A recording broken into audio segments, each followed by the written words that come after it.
the occurrence of this incident. But in no way does this domestic incident, or should it reflect on the Fort Valley Police Department or the Fort Valley Reserve Unit. This unit was established in service. It was established to provide service to the police department as well as to the community of Fort Valley. This reserve unit was established based on officers who are post-certified with experience from multiple agencies across the state of Georgia. These guys coming and they're dedicating their time, they're volunteering their time to the city of Fort Valley. That was what it was structured for us to come down and participate in community events, as well as to back up the officers on the streets when they don't have enough officers working. So that was established strictly in service and love for the city of Fort Valley, as well as for the love for the agency. And that's what has happened. Since we established this unit, the officers have fallen in love with the city of Fort Valley and fallen in love with the police department under Chief Flores and the city council. And I'm deeply saddened by this event. I hate that even the officer who was involved with it, Sergeant Derrier, that his legacy will be attached to this heinous event. He was one of the most loving officers that we've had, and I'm deeply saddened by the decision that he made through this incident. But once again, I want to make very clear that it was a domestic incident that could occur with anyone at any time, no matter what profession, and it does occur. But it does not reflect on the Fort Valley Police Department or decisions that the decision that he made does not reflect on the agency or on the reserve unit. Have any questions? How long did you work with Officer Derrier came October of last year, so that was, basically, that's the extent of our well, let me back up. We actually had the process. He went through the process. It probably took maybe about 3 or 4 months prior to that, him going through the process. So, but getting to know him, it was based on him being here, with the agency during that time period. And you were talking about how you didn't want this event to be attached to the legacy that he has. What kind of legacy does he leave behind with you guys? With us, Derrier was very dedicated to law enforcement. He loved his job.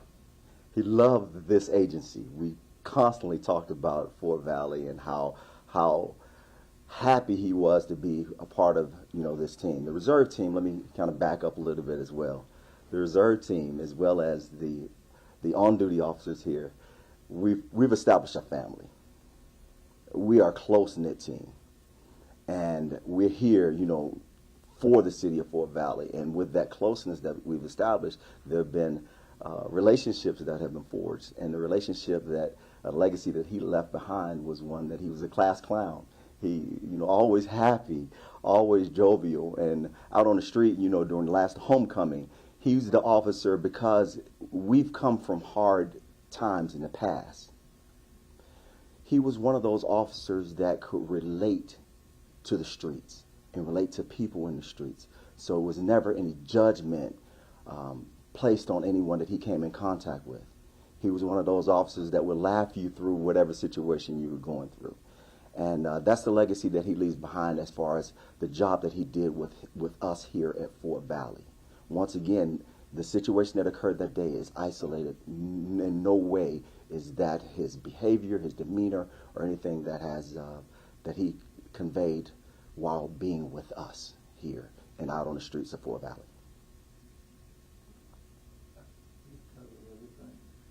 I have a few more for you. So when you're talking about the reserve team, are you all volunteers? How does the team unit work? Yes, we're all volunteers. Like I said, what I tried to establish more than anything when I was charged with being over the unit was to make sure that the guys who came in had a lot of experience and knowledge. The Fort Valley Police Department, experience-wise, there's a building process that's occurring. So to have the officers that have had 27, 25 years, most of the guys have over 15 years experience. We do have some that don't have as much experience, but to rally that experience level behind the officers that are here, as well as to give that time to the community as well, because like I said, overall, we just want to make sure that the community is safe and that we're giving back. Yes. Okay, awesome. And you guys are usually called in, like you said, for like big events or something like that? Yes, for the most part, we come in for community events. That was our primary function when we were established, to come in for community events, and that's pretty much what we do. On the months when we don't have community events, then we do come down and we dedicate our time by going out on the road. If they need officers on the road, we'll assist and be backup units for those officers.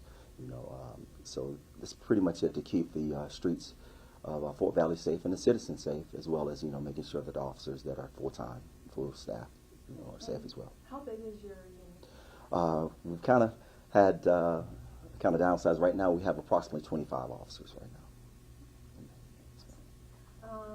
Okay, and is there anything else people should know about Officer Duryea that maybe have never been able to meet him? Officer Duryea, from a personal standpoint, was a loving father.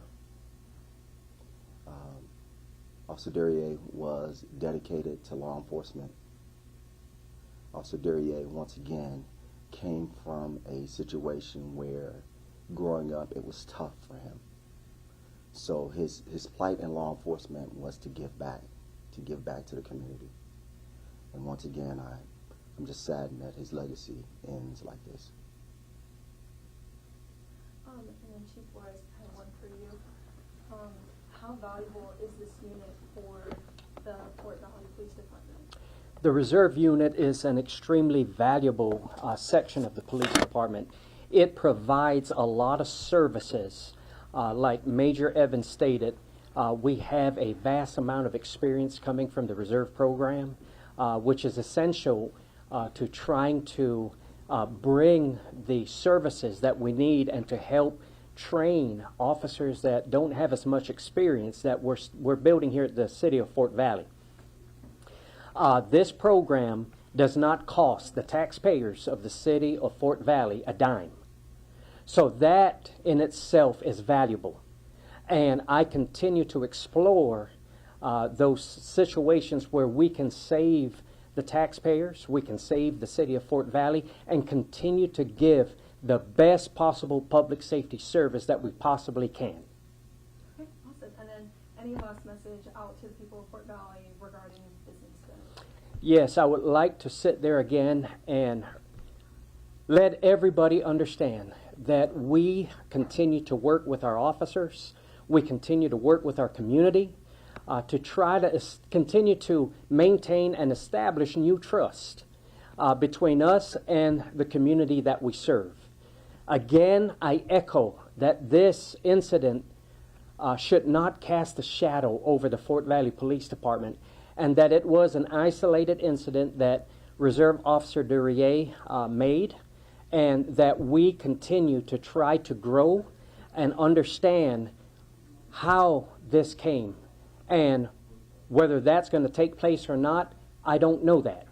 All I know is moving forward, I'm already speaking to mental health professionals to try to sit there and place in our program and within our policy on situations such as this where we can prevent and understand that we do have an early warning system and that we can sit there and convey to our clinical professionals services that officers may need to try to prevent any type of incident of this magnitude from happening again.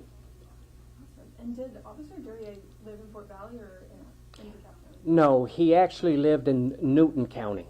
That's where he resides. All right.